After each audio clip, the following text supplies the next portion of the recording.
একটা অক্ষরের একটা শব্দ মা, তামাম পৃথিবীর মধুগুলো সেখানে জড়ানো।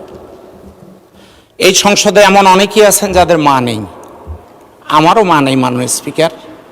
সংসদে আসার সময় একজন শিক্ষক আমাকে ফোন দিয়েছিলেন, তিনি তার মায়ের চিকিৎসা করতে পারছেন না। আমার প্রশ্ন হলো, সরকারি চাকরিজীবীদের প্রত্যেক মাসেই যদি 1-2 তারিখের মধ্যে বেতনের প্রয়োজন হয় আমরা দিয়ে থাকি, ঈদ চলে গেল, আজ মাসের 16 তারিখ মাননীয় স্পিকার, মাদ্রাসার কোনো শিক্ষককে বেতন দেওয়া হয়নি। মে মাসের বেতনটা এখনো পর্যন্ত তারা পায় নাই। তো আমার প্রশ্ন হলো যে যদি আমরা বেতন দেই, এটা মাসের শুরুতে দিলে তো তারা উপকৃত হতে পারে। আমার শেষ কথা, আমার মা নেই, ওই লোকটার মা দুনিয়াতে থাকবে না, কেউই থাকবে না, কিন্তু এই লোকটা যেন এই সান্ত্বনা পেতে পারে যে আমি আমার মায়ের চিকিৎসা করতে পেরেছিলাম।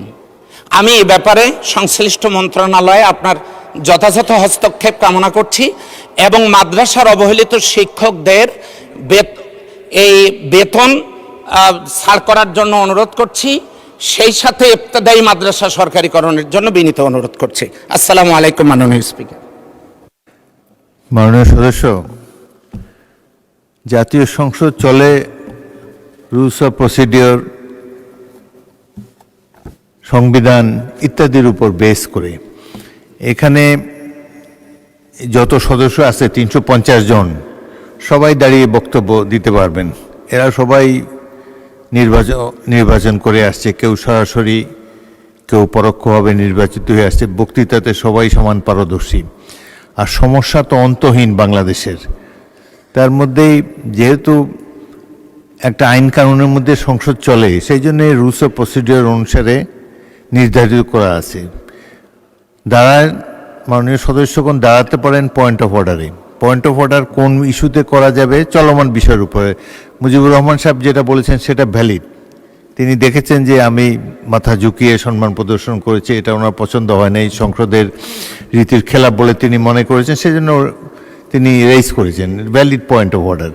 আপনি যেটা বললেন এটা তো একটা স্বাভাবিক বিষয়। এরকম বহু কর্মকর্তা পৌরসভায় এখানে সেখানে, আমি একটা পৌরসভার প্রতিনিধি, সেখানে 4 বছর আওয়ামী লীগ আমলে 4 বছর বেতন পায় নাই। 4টা বছর পৌরসভার কর্মচারীরা বিনা পয়সায় কাজ করে যাচ্ছে। সুতরাং দুঃখ দুর্দশা ভরা বাংলাদেশ।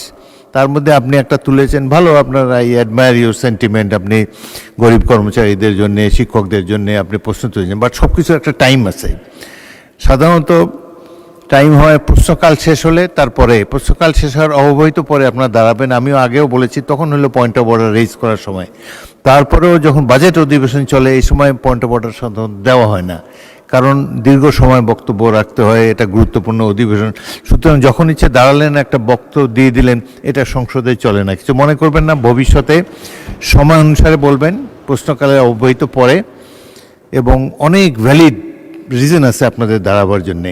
কিন্তু আর তারপরেও যদি মনে করেন যে প্রধানত সংসদ হলো যে মুখে মুখে চালানো যায় না কোনো কিছু, আপনাকে নোটিশ দিতে হবে। এই কথাটাই আপনি যদি নোটিশ দিতেন, আমি শিক্ষামন্ত্রীর, আমরা হয়তো এটা 71 বিধিতে বা অন্যান্য আলোচনার ক্ষেত্রে নিতে পারতাম। সুতরাং ভবিষ্যতে আপনি সংসদের কার্যপ্রণালী বিধি অনুসরণ করে দাঁড়াবেন, এটাই আপনার কাছে সবিনয় নিবেদন।